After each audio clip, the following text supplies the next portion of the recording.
Hi everyone, আসসালামু আলাইকুম। আমি যেহেতু প্রতিদিনই আপনাদের সাথে কোনো না কোনো রান্নার রেসিপি শেয়ার করি, আজকেও তার ব্যতিক্রম না। আমি আজকে আমের আচার তৈরি করব আর সেটাই আপনাদের সাথে শেয়ার করব। বছরের শুরুতেই আমি আমের আচার তৈরি করছি, কারণ দেশে প্রচুর পরিমাণ বৃষ্টি হয়েছে, ঝড় হয়েছে। আমাদের এখানেও প্রচুর পরিমাণ ঝড় বৃষ্টি হয়েছে, যার কারণে আমাদের গাছের প্রচুর পরিমাণ আম পড়েছে। আর সেগুলো দিয়ে আমি আজকে আমের আচার তৈরি করব আর সেটা আপনাদের সাথে শেয়ার করব। ঝড় তুফান শুরু হওয়ার সাথে সাথে কারেন্টের লাইনও থাকে না, ওয়াইফাই লাইনও থাকে না, তাই আর কি করব, আম কুড়িয়েছি আর আম কুড়িয়ে সেগুলোর আচার বানাচ্ছি আর সেটাই আপনাদের সাথে শেয়ার করছি।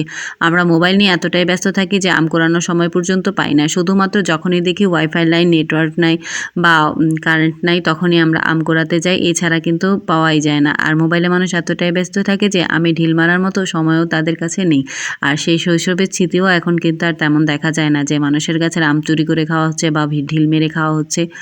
আচ্ছা, এবার আসল কথায় আসি। আমি এই আচারটা তৈরি করার জন্য যা যা মশলাপাতি দিয়েছি সেটা একটু আপনাদের সাথে শেয়ার করি। আমি সরিষার তেল দিয়েছি, সরিষার তেলের মধ্যে কাঁচামরিচ আর রসুন দিয়েছি। এরপর যাবতীয় যত মশলা লাগে তা দিয়েছি, হলুদ বাটা, মরিচের গুঁড়া সবই দিয়েছি, শুধু আদা বাটা দিইনি। আদা বাটাটা দিলে কেন জানি মনে হয় আচারটা নষ্ট হয়ে যায়, এর জন্য আমি আদা বাটাটা ইউজ করলাম না। আপনারা যদি চান অনেক দিন পর্যন্ত আচারটা ভালো থাকুক, তাহলে আদা বাটাটা অ্যাভয়েড করে চলবেন।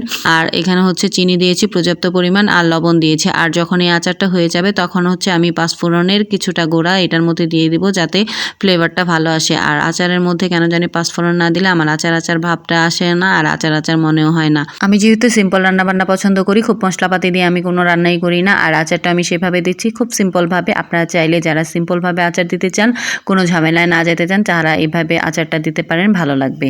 আচারটা রান্না করার পর আমি কিন্তু এটা রোদ্রে শুকাবো, কারণ আমি এটা যত বেশি রোদ্রে শুকাবো এই আচারের টেস্টটা তত বেশি বাড়তে থাকবে আর এটা তত বেশি নরম হতে থাকবে। আপনারাও এভাবে তৈরি করলে অবশ্যই বেশি করে রোদ্রে শুকাবেন। আমি ছাদে রোদ্রে অনেক দিন পর্যন্ত শুকাবো, আর যতদিন পর্যন্ত দেখবো এটা নরম তুলতুলে না হয়ে গেছে ততদিন পর্যন্ত আমি রোদ্রে শুকাতেই থাকবো। আর এটা আমি ফ্রিজে রাখবো না, অনেকে আচার দিয়ে ফ্রিজে রেখে দেন, আমি ফ্রিজে রাখবো না। এটা রোদ্রে শুকিয়ে এমনি আমি খাবো 12 মাস, কোনো কিচ্ছু হবে না, নষ্টও হবে না।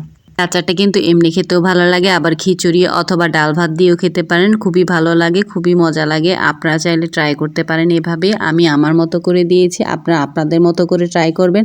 আর যদি আমার রেসিপিটা ভালো লাগে তাহলে এভাবে দিতে পারেন, অবশ্যই ভালো লাগবে। এখন কিন্তু বৈশাখ মাস, মাঝে মধ্যে ঝড় বৃষ্টি হবে আর প্রচুর পরিমাণ আম পড়বে। আম কুড়াবেন, আম খাবেন, আমের আচার ভর্তা করে খাবেন, আবার আমের আচার দেবেন, এটাই আপনাদের কাছে প্রত্যাশা।